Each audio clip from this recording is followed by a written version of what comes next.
Olá, minha gente, tudo bem? Como é que vocês estão? Muito tempo sem gravar aqui pro canal, muita correria, muita coisa acontecendo na minha vida, mas eu confesso pra vocês que eu tava também um pouco sem criatividade pra saber sobre o que falar aqui nesse vídeo. E aí eu resolvi ligar a câmera e deixar fluir o que tiver que fluir. Coragem, sim, mas eu vou editar, lógico. E pra começar, roda a vinheta.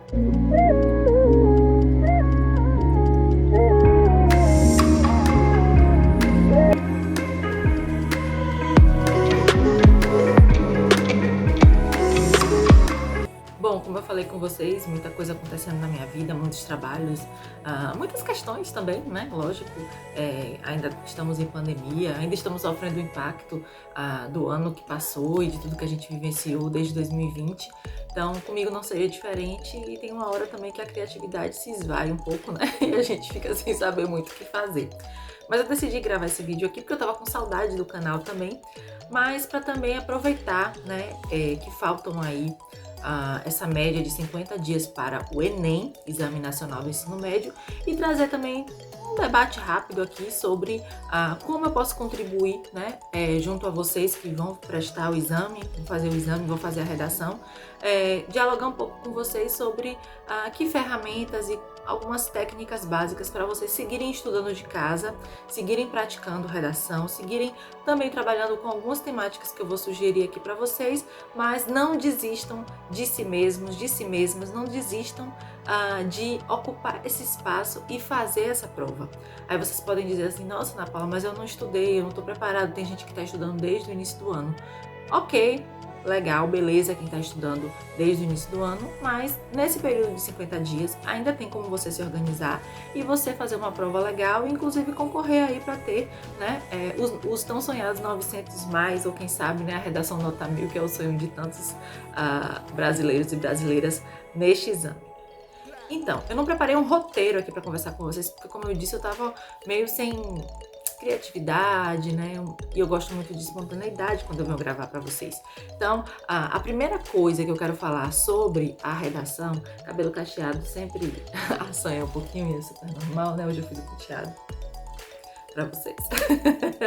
Mas enfim, voltando para a redação, para não desfocar, né, tem que ter o foco, inclusive isso serve para a redação também. A gente precisa ter muito foco quando a gente vai pensar o texto. Porque uma das coisas super importantes para a gente observar, quando a gente pega o tema da redação lá na prova, né, que pega o caderno, que vem o tema, tudo certinho, você tem que olhar qual é o seu projeto de texto. Para isso, você tem que traçar a estruturação através de tópicos.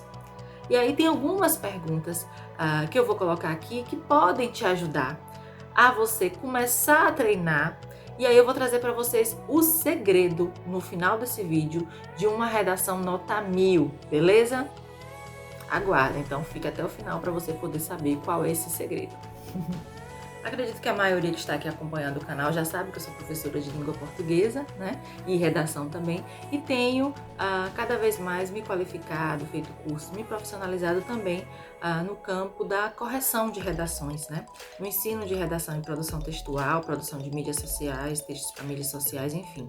E aí, com os meus alunos hoje nas mentorias, inclusive preparatórias para o Enem, eu estabeleci um esquema de perguntas.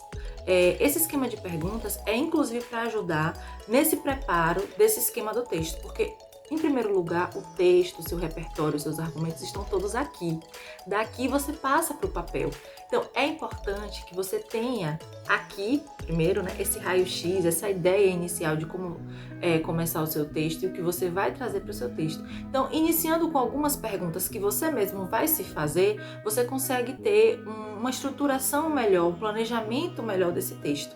E aí as perguntas geralmente que eu coloco são, né, olhando para o tema. Vem lá o tema da redação, né? Tá lá no papel. E aí você pergunta, né?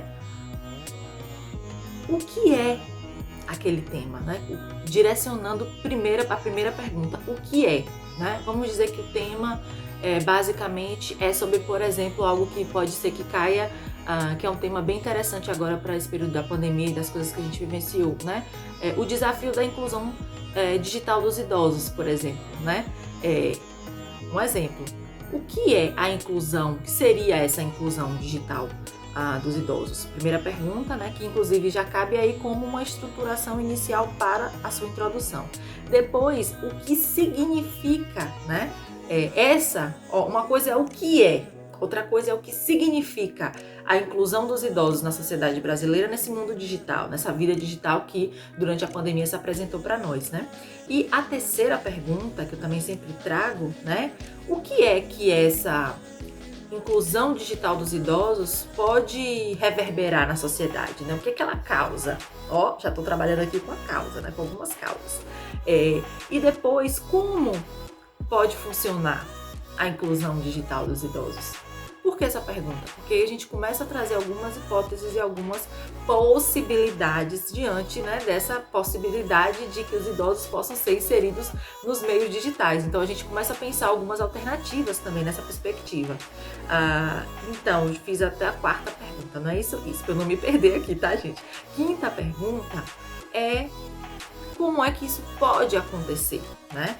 Eu pergunto como pode funcionar, né? Já que a gente está falando de algo que não acontece normalmente, a inclusão digital dos idosos na sociedade brasileira, ela é algo que ainda é muito defasado, né? Tem uma série de preconceitos, um debate intergeracional potente, mas que geralmente não é feito. Então tem várias coisas aí dentro de uma questão de escolhas argumentativas que você faz e que depois você recheia então com o repertório sociocultural que você tem aí, que você pode trazer exemplos de séries, né?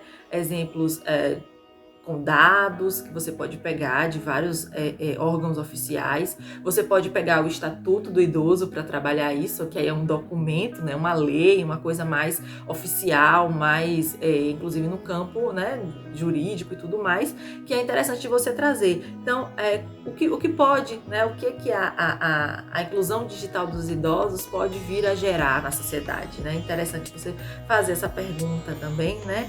E por que deve existir a inclusão digital dos idosos? Qual a justificativa para isso, né? Mais uma pergunta que você pode ir fazendo para gerar insumos para o teu texto, né? E aí depois outra pergunta, né? Para que serve? Para que a inclusão digital dos idosos pode servir à sociedade brasileira, né? Qual a importância de se discutir a inclusão digital dos idosos na sociedade brasileira no Enem 2021? Lógico que você não vai trazer exclusivamente apenas para o Enem, porque não é apenas para aquela prova que o tema está sendo direcionado, né? Se é um tema de cunho social, como geralmente já há vários anos o Enem já vem se desdobrando, né, para temáticas nesse campo, com certeza não deve ser diferente nesse próximo Enem, né? Estamos todos na expectativa, todos e todas, inclusive, mas é interessante que você traga, então, essa perspectiva da importância de se discutir o tema, né? De se discutir essa inclusão, a inserção, né, dos idosos e, principalmente, quais são as consequências que a inclusão digital dos idosos vai gerar para a sociedade brasileira. Então, são perguntas que, se você olhar, são muito parecidas, mas elas têm caixinhas diferentes. Então, quando você vai para o seu planejamento de texto, essas perguntas podem te ajudar a otimizar o teu texto, tá? Eu vou fazer o seguinte, já que eu tô aqui, comecei a fazer esse vídeo falando sobre redação, trazendo nessa importância de você começar a estudar e se preparar. Ainda dá tempo sim, eu como educadora posso garanto para você que ainda dá tempo sim. E como eu disse, que no final eu traria um segredo interessante, né? O segredo interessante eu vou trazer agora para vocês sem muita sem muita enrolação, né? É o seguinte, gente, é a prática. Se você fizer, eu te garanto isso enquanto professora que está há 10 anos trabalhando em educação. Se você praticar a redação uma vez por semana, passar por um corretor, uma corretora ou por alguma plataforma digital, né? A coruja da revisão está aqui para isso também. Tem que vender meu peixe, lógico, né? Você, com certeza, vai ter um processo de evolução textual muito bacana. Então, o segredo de toda e qualquer redação não é você saber qual vai ser o tema, adivinhar, dar uma dividente. Não é você ficar apenas preocupado com a questão do repertório e ler de tudo, assistir de tudo, sem filtro, sem nada, e depois chegar na redação você ter até informação demais. Porque a prática alia o seu repertório, os seus argumentos, aquilo que você já tem de produção textual com técnicas que são utilizadas, porque nós temos 5 competências.